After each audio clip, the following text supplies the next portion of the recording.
5 second में guest को thank you बोल दो, तो हम लोग सेकंड्स में बातें करते हैं और हमारे लिए सेकंड्स में हमारी जिंदगी होती है। धन्यवाद अजीत अंजुम जी। सतीश केसी नहीं, भीड़ से बिल्कुल अलग चलते हैं सतीश जी।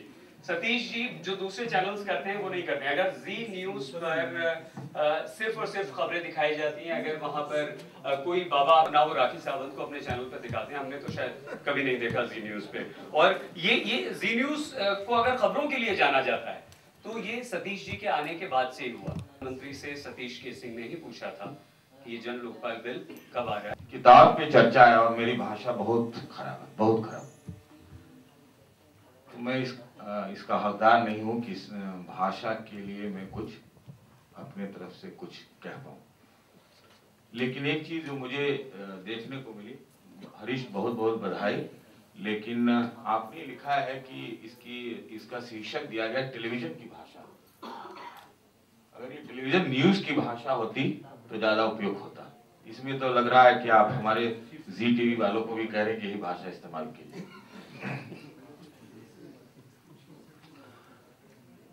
देखिए, टेलीविजन न्यूज में जहां तक भाषा का सवाल है, भाषा से का ज्यादा उतना कुप्रभाव नहीं है जितना भाव का है। यहाँ सब हम लोग बैठे हुए हैं और राजदीप जी का एक जुमला मुझे याद है, बार बार इन्होंने भी कहीं से मार लिया था, टीप लिया था, हमाम में हम सब नंगे। बार बार कहते हैं हमाम में हम सब नंगे। और जब भी इनको हिंदी में बोलने का मौका मिलता है, हालांकि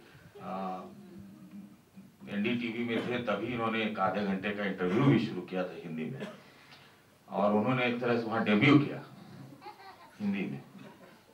तो हमाम में नंगे उस समय से ही बोलना शुरू करते हैं। लेकिन मुझे इस बात की खुशी, मैं सोच रहा था मैं बोलूं क्या, क्योंकि बहुत लंबा लंबा बोला जा रहा है। तो राजदीप सरदेसाई ने 1999 में या 2000 में एक लेख लिखा था, और उस अखबार के संपादक भी इस मंच पे मौजूद हैं, श्री चंदन मित्रा जी।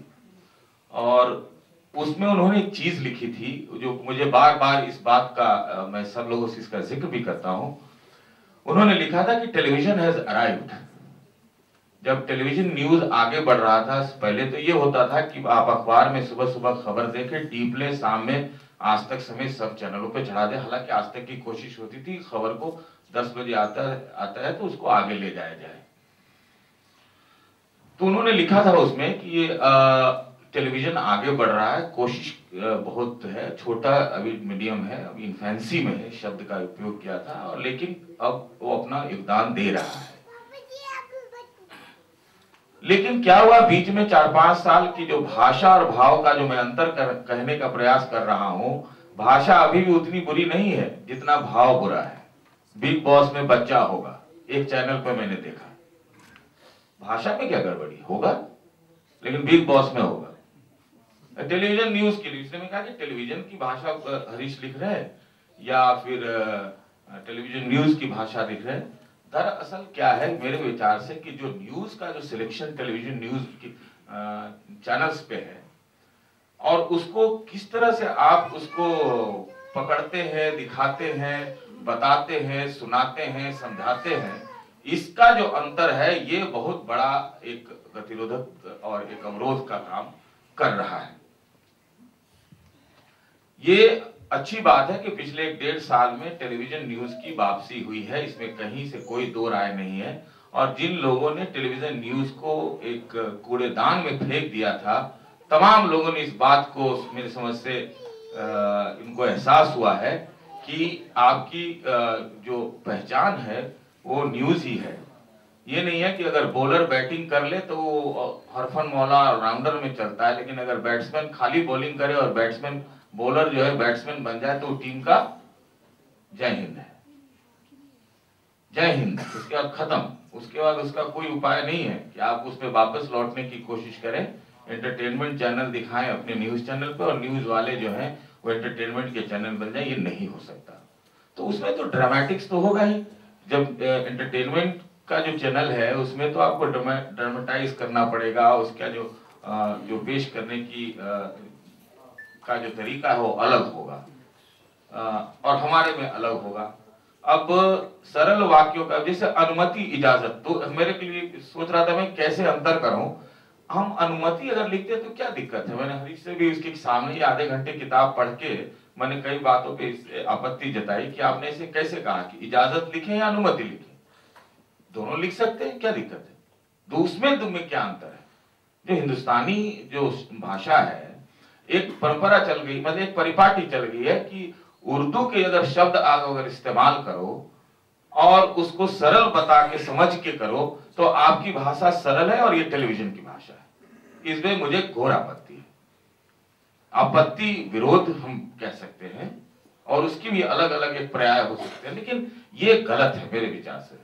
और ठीक है, संस्कृताइज आप लैंग्वेज मत इस्तेमाल कीजिए, लेकिन जो हिंदी की भाषा है और अगर वो सरल रूप में वहां मौजूद है तो उसे हमें इस्तेमाल करना चाहिए। तो मैं ये सिर्फ दो बातें कह के खत्म करना चाहता हूं कि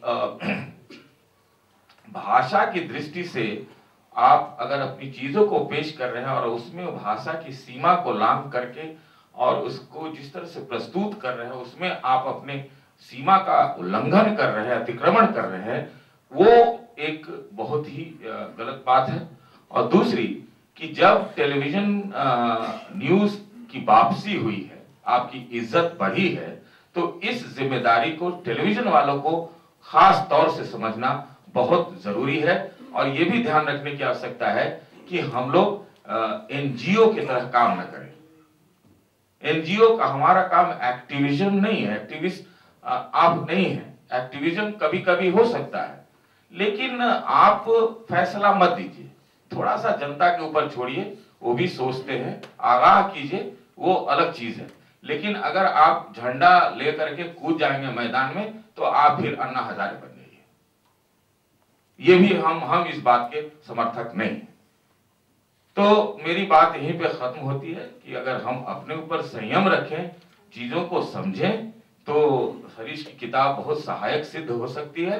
लेकिन हरीश की किताब तभी सहायक सिद्ध हो सकती है जब हम अपने को अतिरेक के स्थिति में न ले जाएं, अतिक्रमण न करें और अपने जो सीमाएं हैं उसका उल्लंघन न करें।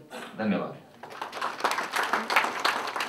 बहुत धन्यवाद सतीश के सिंह जी, संस्कृत निष्ठ भाषा। नकवी जी ने कहा कि हमको क्या हर चीज एक्सेप्ट कर लेनी चाहिए, क्यों नहीं हो सकती? मतलब कौन तय कर रहा है इस चीज को कि लिखने की भाषा बोलने की भाषा नहीं हो सकती? लिखने की भाषा को आप बोलने की भाषा में बदल सकते हैं, उसका परिष्कार कर सकते हैं, पर आप कैसे कह सकते हैं कि लिखने की भाषा बोलने की भाषा नहीं हो सकती? तीसरी चीज यह है कि कंपटीशन इतनी ज्यादा है कि हम बहुत सारी चीजों को ध्यान में नहीं रख पाते या नहीं रख सकते, या इतना प्रेशर है। अब ये तमाम गलतियों को छुपाने का एक बहुत बड़ा बहाना है कि आप कंपटीशन और प्रेशर की आड़ में अपनी तमाम कमजोरियों को ढांक लें। मैं तमाम चीजें इसलिए कह रहा हूं कि हम लोग प्रिंट में एक बहुत बड़ी दिक्कत का और आरोप का सामना कर रहे हैं कि बहुत खराब हिंदी हम लोग लिखने लगे हैं और उसको हिंग्लिश का नाम दे रहे हैं। जब वी मेट और लव आजकल हमारी भाषा हो गई है। अब ये इस आरोप से कैसे निकले? मतलब लिखने की भाषा तो बोलने की नहीं होनी चाहिए, पर दिक्कत ये हो रही है प्रिंट में कि बोलने की भाषा लिखने की भाषा हो रही है।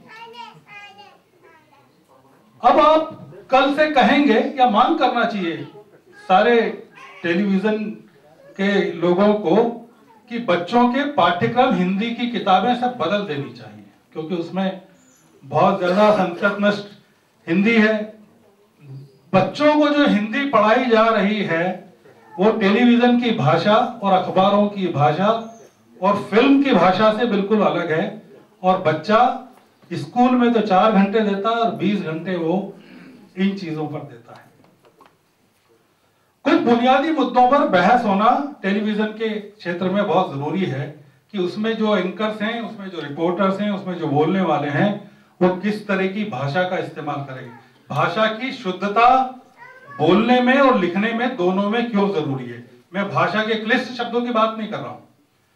राजदीप ने अपनी भूमिका में आमुख में 2 चीजें उठाई हैं, मैं उनका 2 मिनट में 1 मिनट में जिक्र करता हूं। उसके बाद इन्होंने जो जिक्र किया है अपने बर्नवाल ने, उसका मैं जिक्र करता हूं और अपनी बात को समाप्त करता हूं।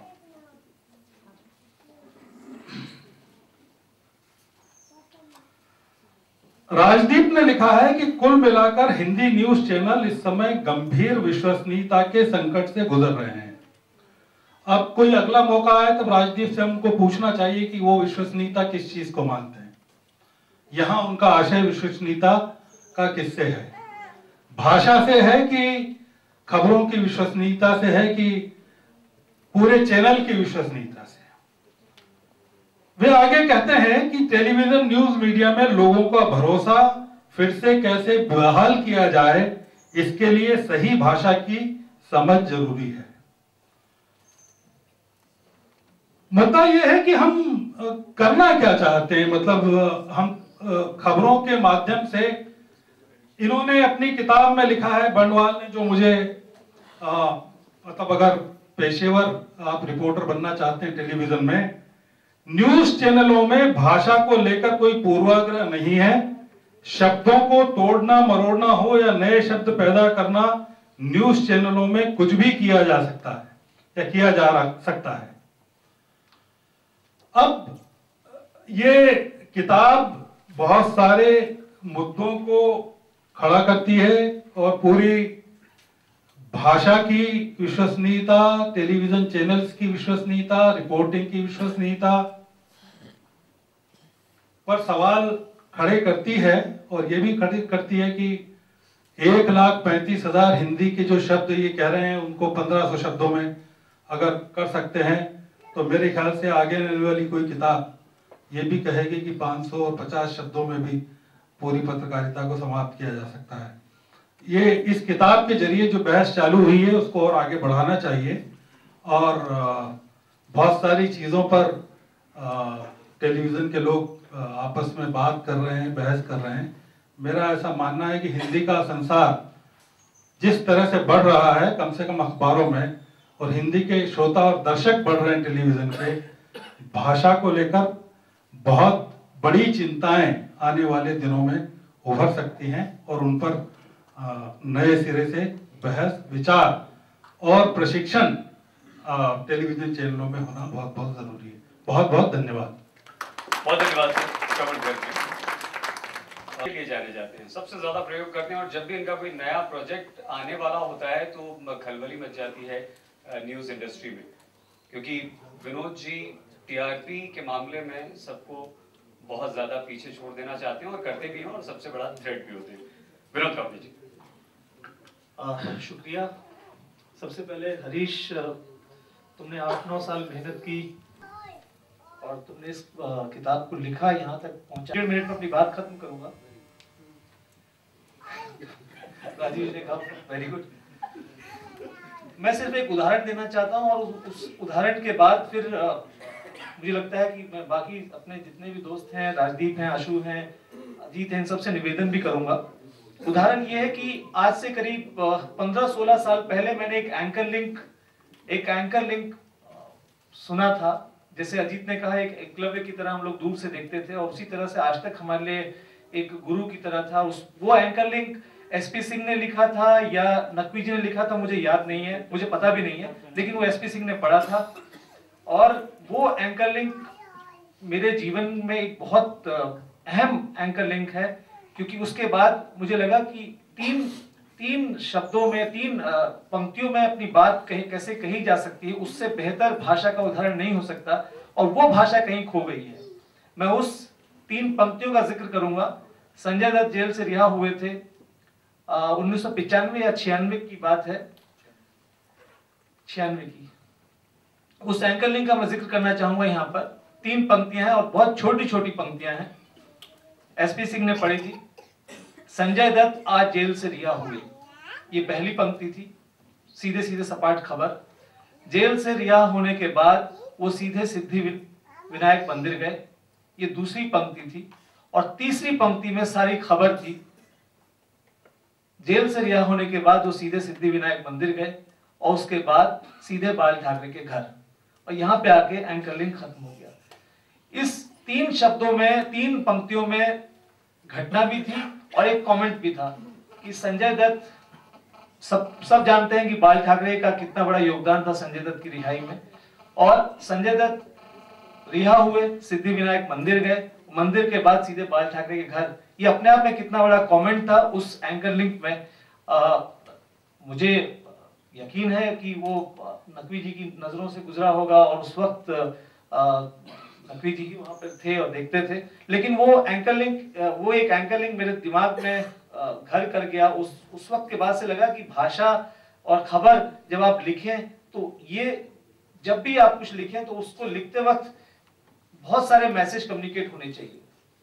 तो मैं आग्रह करूंगा आज इस मौके पर कि इस भाषा या इस तेवर की जो भी लोग, जिन लोगों ने इसको पढ़ाया है, अजीत अंजुम, आशुतोष, नकवी जी, सतीश, राजदीप आज भी हमारे लिए एक बहुत बड़े लीडर हैं। लीडर इस मायने में हैं कि हम लोग वाकई में जो आप सभी लोग करते हैं, चाहे वो अजीत हो, नकवी जी हो, आशु हो, हम उन सबको फॉलो करते हैं।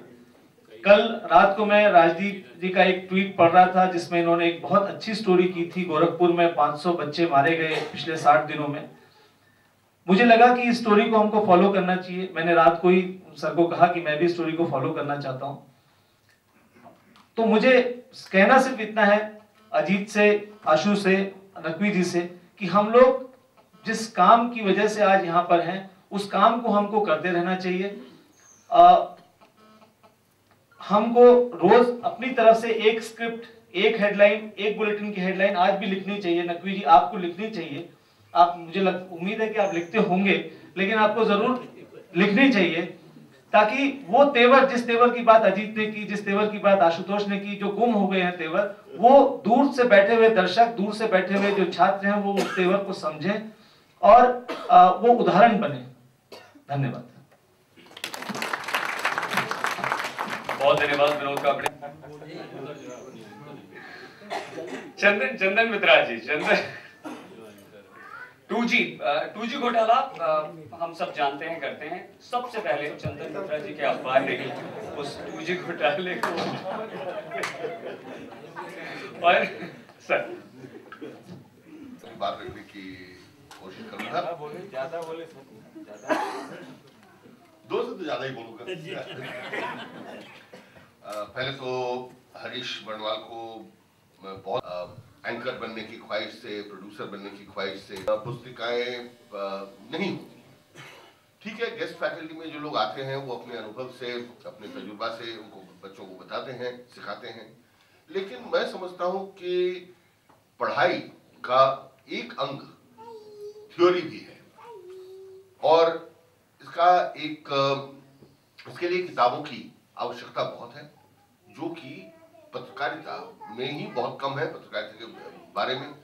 और आज जो 100-150 मीडिया स्कूल दिल्ली में ही है, इतने सारे मीडिया के कॉलेजेस हैं, विश्वविद्यालय हैं।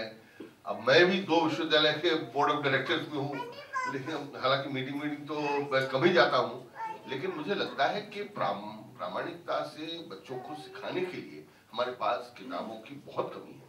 और विशेष रूप से हिंदी पत्रकारिता जो इस तरह बढ़ रहा है चारों तरफ और इसका ग्रोथ हो रहा है टेलीविजन में, प्रिंट में, इसमें, तो इसीलिए ऐसी किताबों की बहुत जरूरत है, आवश्यकता है। आपने एक वॉइड को, मैं कहूँगा एक शून्यता को आपने परिपूर्ण करने की दिशा में एक कदम उठाया। आपका धन्यवाद करना चाहता हूँ, बधाई देना चाहता हूँ। राजदीप ने शुरू में कहा कि उनको ताज्जुब है कि वो आज यहाँ पुस्तक का विमोचन करने आए हैं, क्योंकि वो अंग्रेजी चैनल और इससे पहले टाइम्स ऑफ इंडिया में अंग्रेजी पत्रकारिता, अंग्रेजी से ही जुड़े हुए हैं। ऐसा तो नहीं है, अभी हमने वो काफी दिनों से हिंदी में वो इंटरव्यूज वगैरह कर रहे हैं। अब आजकल तो IBN 7 में काफी आते हैं, मैं भी उनके साथ हिंदी में ही एक आध बार प्रोग्राम करने का सौभाग्य मिला है मुझे। लेकिन मेरे केस में तो डबल विडंबना है। मैं तो यहाँ एक व्यक्ति हूँ जो हमेशा अंग्रेजी के साथ ही जुड़ा हुआ हूँ और जिनकी मातृभाषा भी हिंदी नहीं है, या हिंदी से जुड़ी कोई भाषा भी नहीं, मराठी उर्दू सब तो आपके मैंने हिंदी हिंदुस्तानी अगर हम कहें तो उससे सब जुड़े हुए हैं। तो बांग्ला भाषा है, मेरी पढ़ाई हुई है कलकत्ता में, और वहाँ हिंदी उस समय जमाने में कंपलसरी तो था ही नहीं, ऊपर से उस समय बड़ा सा बहुत ज्यादा एंटी हिंदी सेंटिमेंट गैर हिंदी राज्यों में चलते थे। हम क्लास में हम बहुत विरोध करते हैं, हम हिंदी नहीं पढ़ेंगे, और हिंदी का विरोध करते करते तो ऐसा हुआ कोई सीखना भी नहीं चाहता था। मेरे ही एक सहपाठी जो आज दिल्ली विश्वविद्यालय के एक बहुत बड़े विभाग के वो हेड ऑफ डिपार्टमेंट है, इसीलिए मैं नाम नहीं लूंगा, उनके कई छात्र इधर हो सकते हैं, तो वो उनसे हमारे हिंदी के टीचर ने कहा कि एक बार कहा गया कि गाय के बारे में 2 वाक्य लिखिए, 2 वाक्य। तो उसने पहला वाक्य लिखा कि गाय हमारा माता है, और दूसरा माता रोता है। मैं इसीलिए कह रहा हूं कि मैं इस पृष्ठभूमि से यहाँ आया हूँ, और यहाँ हिंदी पिक्चर देखते देखते टेलीविजन सुनते सुनते कुछ भाषा में सीख गया, वरना हिंदी पे मेरी कोई पकड़ नहीं थी। जब मैं दिल्ली आया कॉलेज पढ़ने के लिए, मैं बस कंडक्टर से भी हिंदी में बात नहीं कर सकता। तो मैं समझता हूँ कि आज, लेकिन मुझे बहुत खुशी है, मैं बहुत गर्व है मुझे कि मैंने थोड़े अपने प्रयास से हिंदी सीख ली, क्योंकि आज कम्युनिकेशन के लिए, लोग से बात करने के लिए हिंदी की आवश्यकता इतना ज्यादा है। और आज राजनीति में तो कोई चांस ही नहीं होता अगर मैं हिंदी ठीक से बोल नहीं सकता।